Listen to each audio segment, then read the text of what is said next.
You can try this at home. Hey everyone, I wanted to do a quick video about how to do a curved wall, and I'm starting from concept here. You can see I have some painter's tape there to designate where that wall goes, and you can see a hair of it left over there. So the idea is to draw an arc from here to here on this 1/2 inch plywood. And I'm just going to draw that arc using a plumb bob because I have it laying around with a pencil knotted at the end of it. I'm going to draw my arc like a giant compass.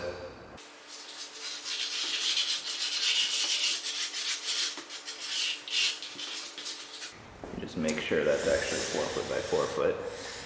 I think what I'm going to do is actually cut it at 4 foot on this side. Right here. Designate that as the end of my arc. Probably going to have to adjust my arc just a little bit for that. It's not perfect, but as long as it's consistent, I think that's okay. I'm going to want to offset this by 3.5. So I'm pretty happy with the way this technique is working. What I'm doing is taking a simple square 3.5 by 3.5. This is a 1 by 4. I'm just marking both sides of it to do a segment of line at a curve. So there's my finished arc. You can see it's nice and square on that side, and it ends square on this side. What I'm going to do is cut this out with a jigsaw, and then I'm going to use it as a template. I'm going to need quite a few of these identical arcs.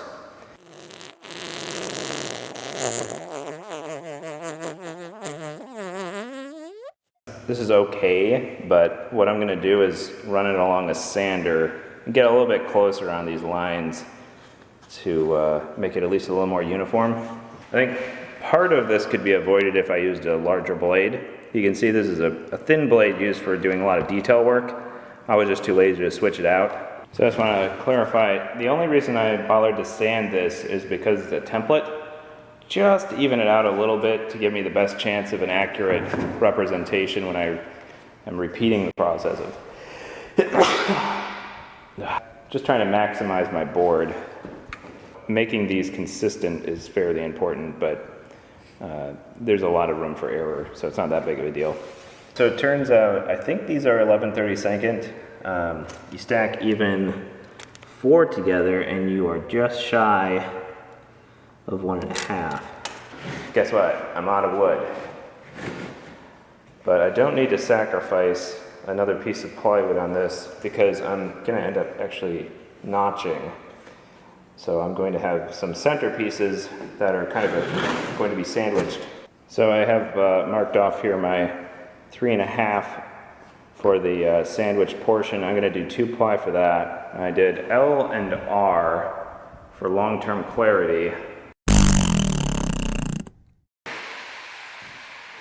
Alright, this gives you an idea of what I've been up to.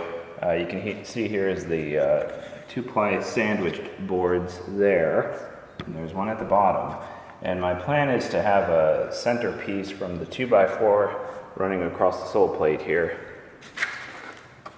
And then top it off with this. So this is basically a kind of notch assembly. This particular saw has a feature here where you can adjust the depth that you can do your total cut right there. So what I'm going to be able to do is adjust my maximum depth.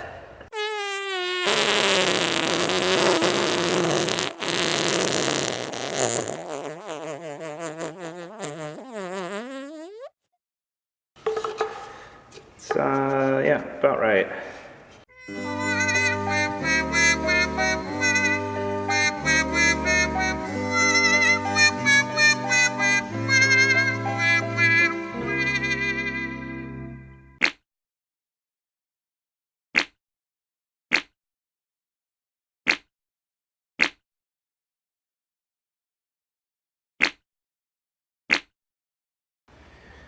I've marked some excess to snip there. This is where the door is going to displace this, and this last 6 inches here I'm just going to cut off and put right there.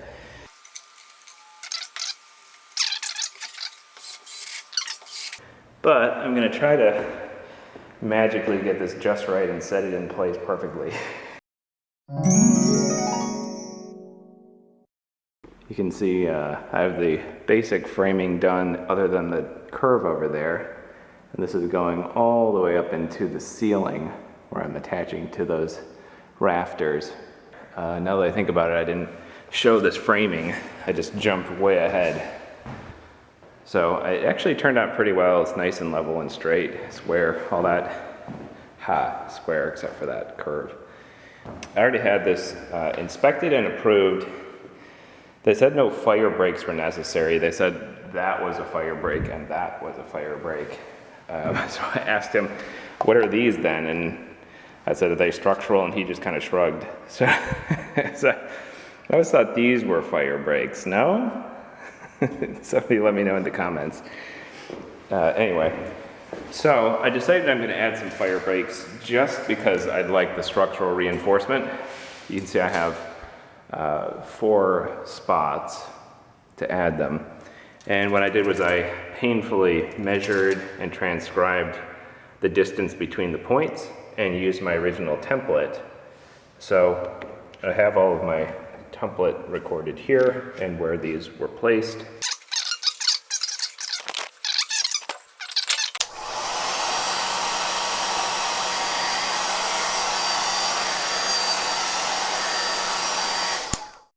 All right, so I have all of these in place. This is just a hair off, more than a hair, more like a finger off, but the reason is because this stud had a really bad torsion bend, but I wanted to use it anyway, and figured this was as good a project to use it in as any. And this has been sitting for a couple of days. It's supposed to just be enough to get me started. Again, this is 1/4 inch. All right, so I have this clamped here with just a piece of wood to avoid a mark.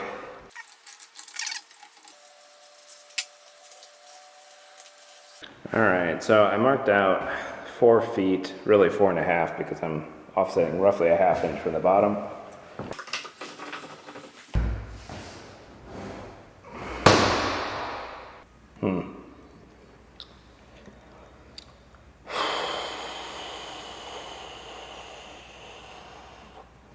So I tacked this all together right on that weak point. All right, so I have another sheet and some water. When I was reading about a tutorial on this, it said to use a paint roller or a garden sprayer, which obviously means a whole lot more water than I'm using. This might work out better. What I did was I started with my center line by aligning my outlet, and then I'm pulling it in here. Everything was beautiful, and in fact my alignment wasn't even that far off on this side, but this section was so ridiculously stiff compared to the middle. I actually ended up just bang, bang, bang, bang, bang. This is straightening out really suddenly. So that's just because of the way I did this. Your results may be different. Like on this side, it seemed to straighten out really suddenly over here. And I guess over there too. Anyway, point being, I'm gonna try doing a cut down the middle of the other ones and merging. All right, just a quick update. I put this piece on and this was the middle. You can see this very acute bend right here. And then we go into less of a bend right here. Sure enough, I didn't have an issue with any cracking this time.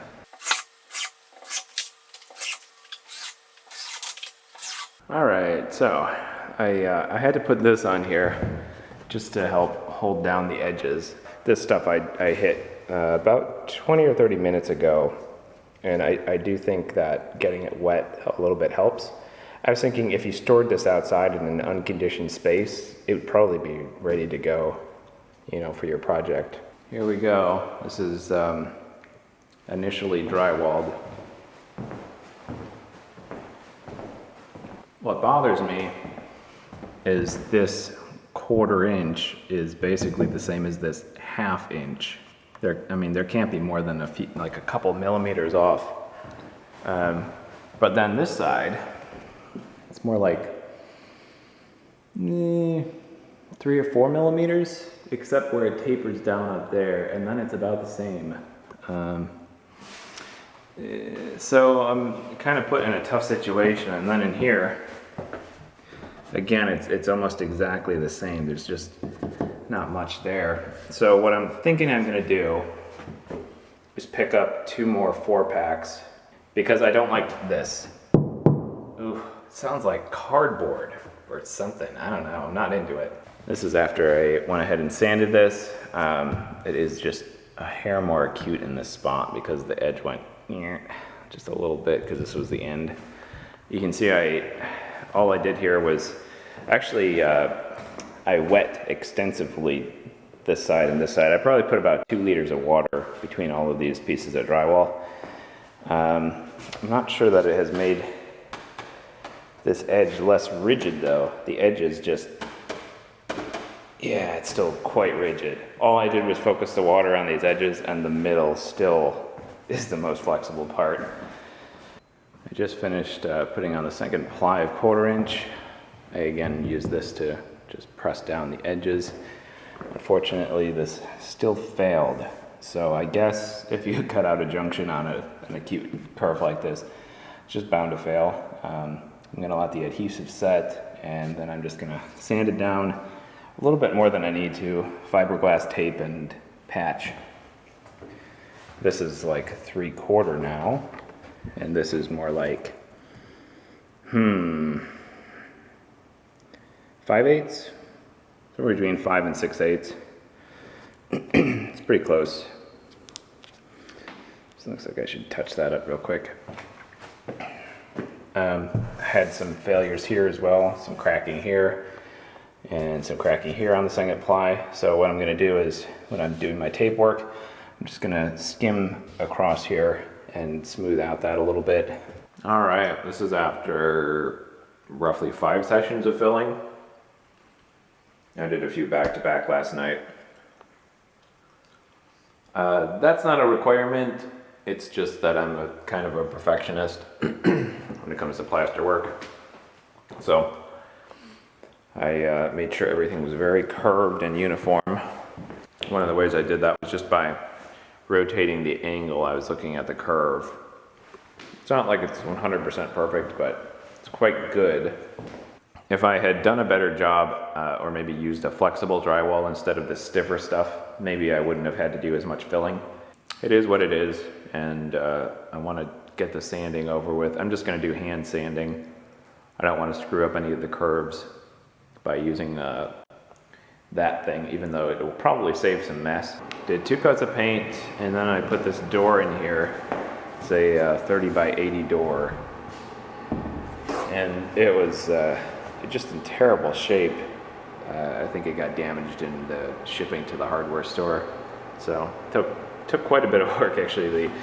Interestingly, I had to really adjust this piece right here because it was like something that was like this. It's like a crescent shape in how bowed it was. And I did the electrical covers here, and the junction cover and the other outlet cover. You can see I still have quite a bit of other painting and touching up to do. 4th light up there, it's going to block the light from flowing down here. It's going to be kind of dark, so I decided to get some frosted glass, a frosted glass door. I realized I was missing an outro for this video, and since I've finished this room in the meantime, I decided I would just show the final result. This is a full-size raptor skeleton I 3D printed, and we stuck a hat on it. My daughter wanted a hat on it yesterday. So there's a few other projects that I'm referencing in here. One of them is this wall-size mosaic here. It's 283 tiles. Another is how I made this bent trim from a piece of real wood without using steam. And here's the new door. This is walnut veneer with frosted glass. And this is just kind of the foyer space, how it turned out. You can see that it's wrapped in 3/4 oak that I cut down from the property years ago. So this is just one more project it's incorporated into. And it's also wrapped with this cap of oak all along the perimeter here. This outlet is here for supporting like Christmas lights or decorations or whatever. I'll probably do some kind of built-in along here, but for now there's just some temporary shelves.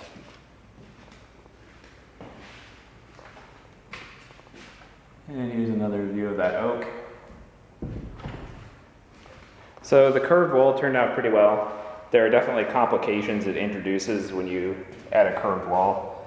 One of them is, you have to bend your trim around it, which with a lot of the trim like polyurethane is fine, but I wanted actual pine because the rest of the room is bordered in pine. So that was a complication for sure.